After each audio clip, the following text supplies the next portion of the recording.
Just when you think the BBC can't sink any lower, our national broadcaster still manages it. For me, personally, it took the despicable panorama "Is Labour anti-Semitic" for the scales to fall from my eyes. Others I know had their road to Damascus moment much earlier. Miners' strike, Iraq war, austerity, for example. When it comes to the BBC, what is it we are actually looking at? Yes, we can talk about a propaganda machine, the manufacturing of consent, and defining the boundaries of the Overton window. But I think the truth is more venal, more to do with naked self-interest. The reality is that the BBC is a spineless, gutless organisation that is only interested in its own survival and future funding. And that survival and future funding is dependent on one thing: its obsequious bootlicking of those in power, and equally important, those likely to be in power in the near future. Be it the Labour anti-Semitism smear, or the miners' strike, or the Iraq war, or the coalition government's austerity programme, the motivation behind the blatant propaganda output is always the corporation's craven eagerness to please its political masters. And who is the BBC currently on its hands and knees to? Well, at the moment, they see a Labour Party led by a man who takes his inspiration from Enoch Powell. They look at opinion polls and they see that a far-right anti-immigration party that could very well be the next government. So, no prizes for guessing where the BBC is concentrating its efforts. Now, the disproportionate coverage given by the BBC to Nigel Farage and his ragbag assortment of hangers-on is well covered elsewhere. Likewise, with the limitless supply of oxygen the BBC give to the far-right's fabricated immigration crisis and the wholly imaginary threat posed by immigrants.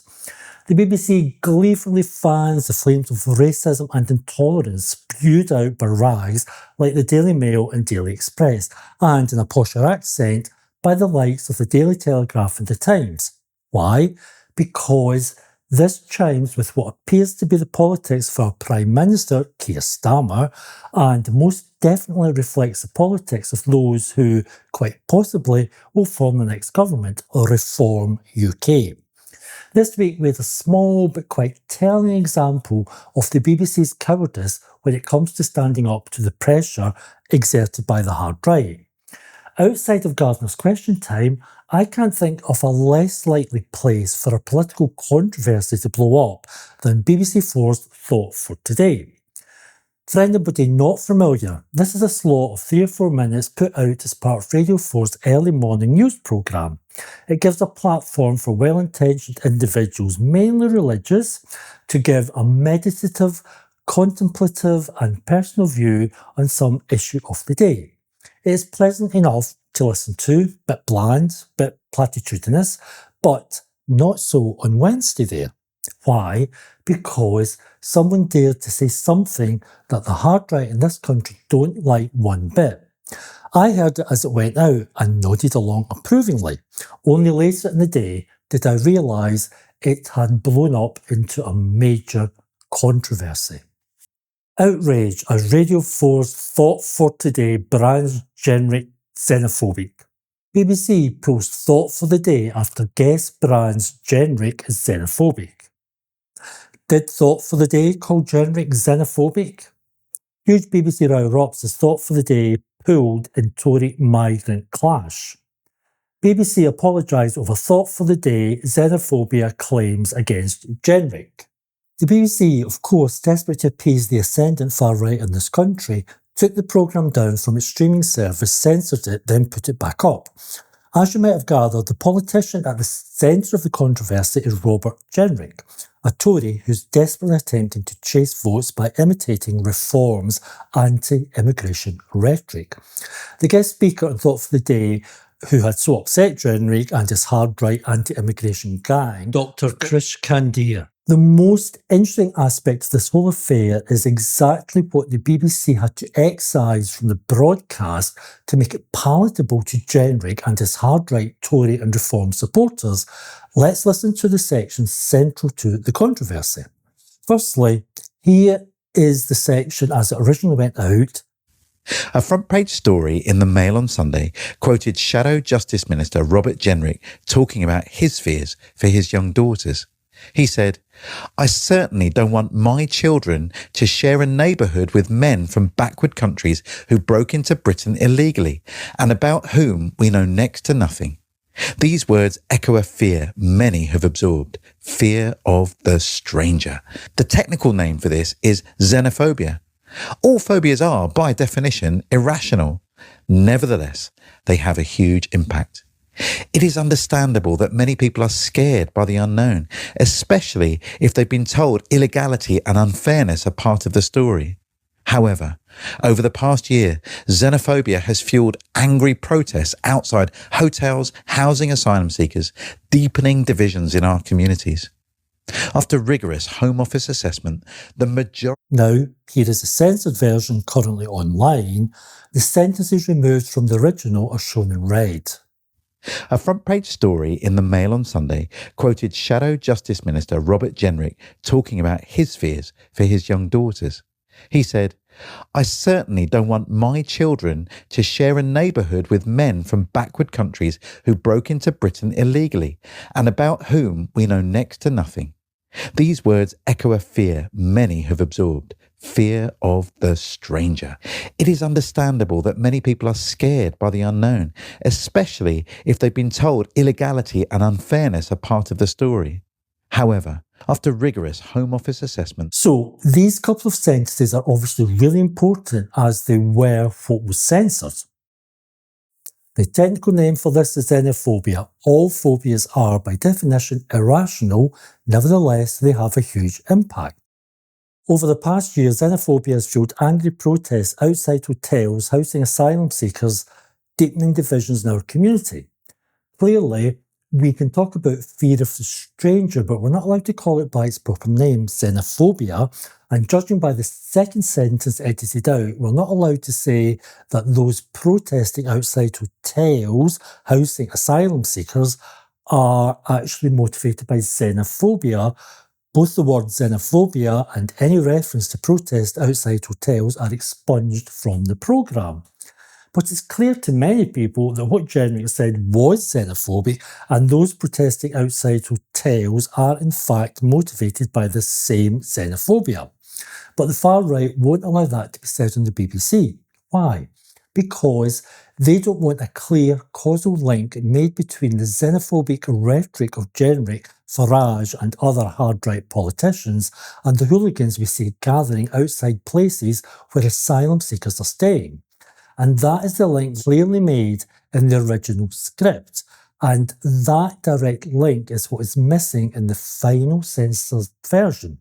Vote-hungry politicians like Jenrick write things like, "I certainly don't want my children to share a neighbourhood with men from backward countries who broke into Britain illegally and about whom we know next to nothing."